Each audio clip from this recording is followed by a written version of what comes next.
Welcome to the Slop Farm. Enjoy the video. You start by confirming your audio device and sample rate so the buffer change works predictably. Once Garageband is open, quit other audio apps to avoid driver conflicts.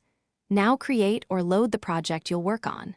Then go immediately to Garageband Preferences and click the Audio/MIDI tab so you can access the buffer controls. This first step ensures your hardware, sample rate, and app state won't interfere when you adjust latency and CPU load. You'll now change the actual buffer size.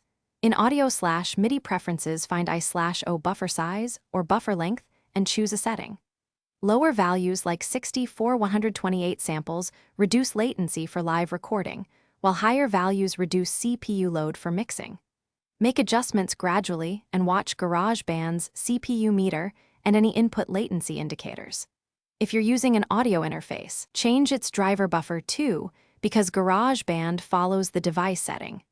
Once done, test recording and playback to confirm responsiveness. You finish by saving your project and restarting Garageband so settings apply cleanly.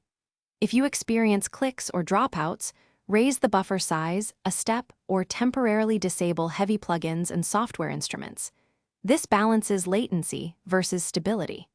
Make sure you're not using an unnecessary aggregate device and update your audio interface driver or Mac OS if problems persist. One key troubleshooting tip: isolate the issue by switching to the built-in output. If it clears, the interface or driver needs attention. Thanks for watching.